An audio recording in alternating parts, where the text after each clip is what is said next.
Good evening, ladies and gentlemen. Let me at the outset thank Business for inviting me to be at this forum. And I have been in this exchange, commodities exchange, for the last 3 years. And 2 years has gone due to COVID, but nonetheless, it has taught us a lot of lessons. Few things how we want to make MCX relevant to the industry is something that I would like to harp on at this point in time. As you are aware that we have only scratched the surface. As against equity markets growth or the size of the markets, we are a pygmy. And we realize that the potential of the market is so much that it's just for us to dig deep and deep and deep, and it's like a gold mine for us.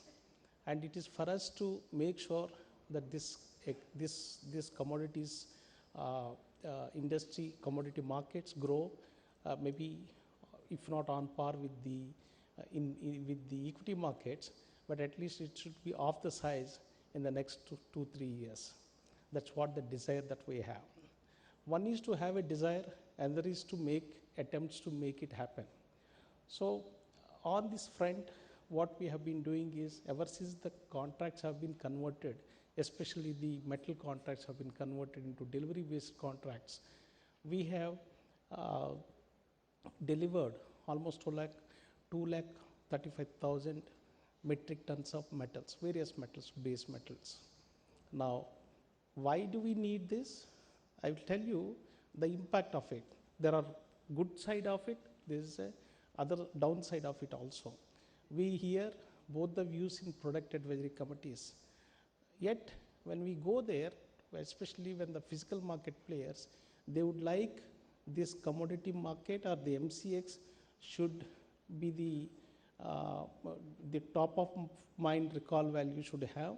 And if they think of any kind of price risk, or even if they want to deliver the commodity and discharge whatever the product that they have, or if they want to take delivery, they want the MCX to be there.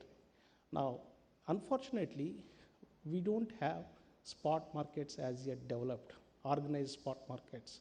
As a result, everybody looks to the future market, derivatives market. Now, I don't find fault with that, but we would like to see how we would like to make this market meet as much requirement of all stakeholders as we can. That is one important objective target which we are working.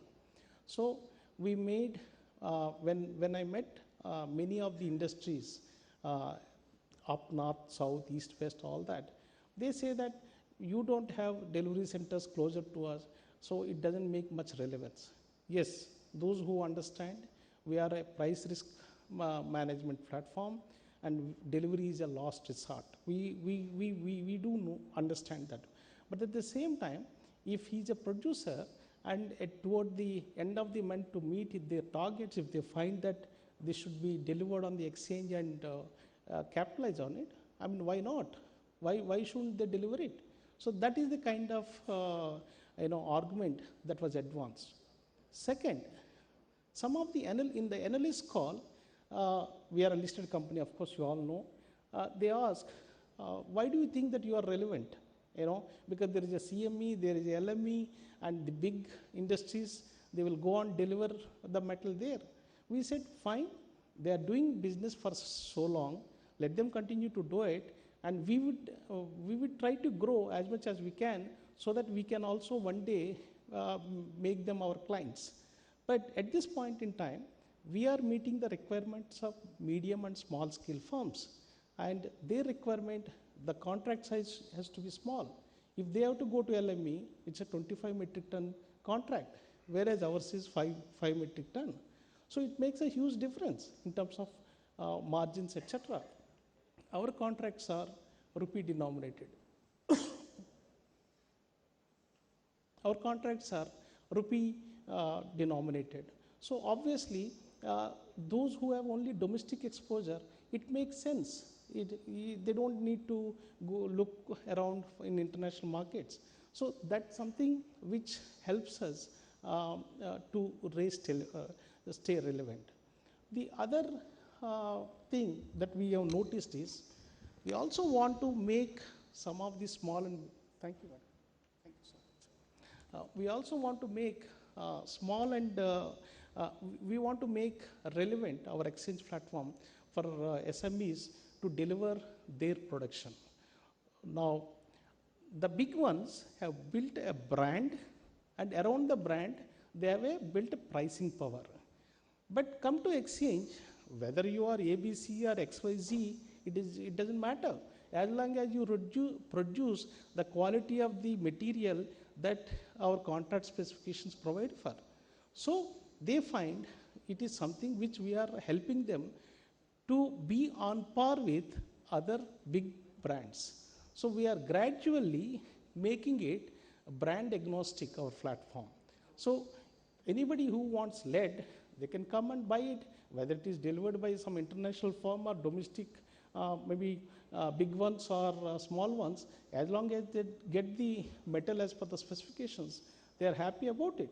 So we have, under this Atmanirbhar Bharat, what we said is we should not only make in India, we should not only trade in India, but we should also price in India. So all the three should happen within the country. And I think that is what we are aiming to, and we will move towards that. And again, it's not just a sloganeering that way we are doing it. On the ground also, we have admitted about 2 lead refiners, domestic lead refiners, who are not empaneled with LME. So they are delivering their metal on the exchange platform.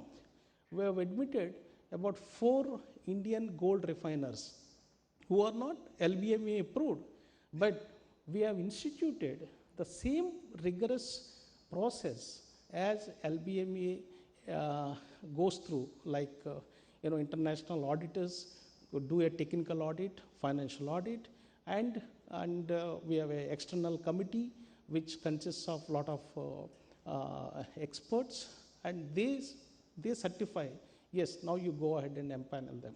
So we have empaneled 4 domestic gold refiners who have been delivering on the exchange platform. So we want to live in a symbiotic relationship with the industry. Now, since inception, again, the gold, we have delivered about almost 129 metric tons of gold on the exchange platform. So the point I'm making is, wherever we can be a part of the industry, wherever we can prove that we are relevant, and wherever we can help the price risk management, we would like to bring those commodities and make ourselves relevant and be helpful in the industry ecosystem. Now, another, at times, what you call a chorus or demand has been raised, we must suspend this contract.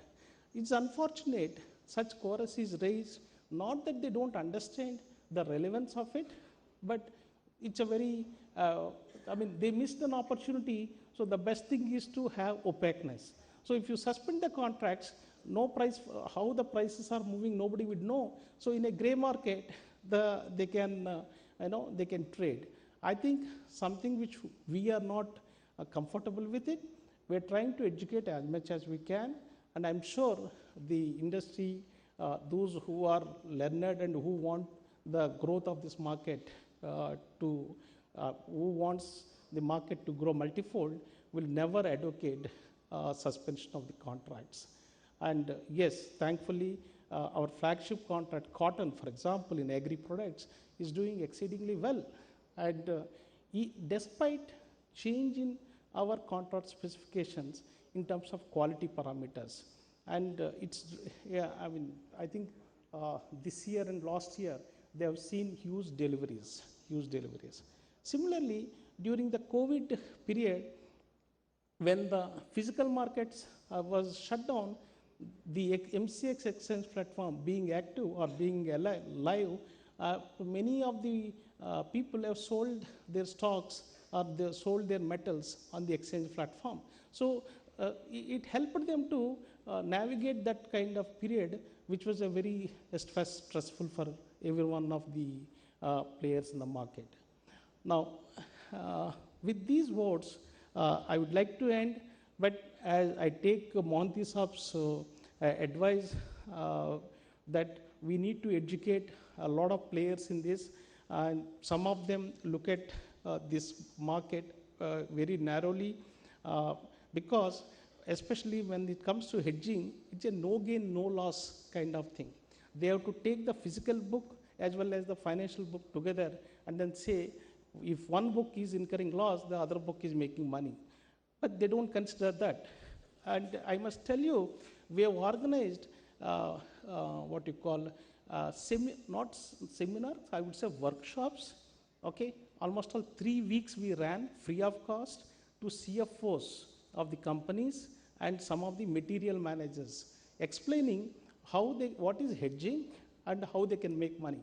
Now, I mean, some of the big company CFOs are also question their material managers, why did we incur loss on the exchange? But then he shows profit on the other books. But then they don't consider, anyway we would have made money, then why did you incur loss here? That's the kind of question that they are asking. I don't think they will be able to explain such kind of, such kind of situation.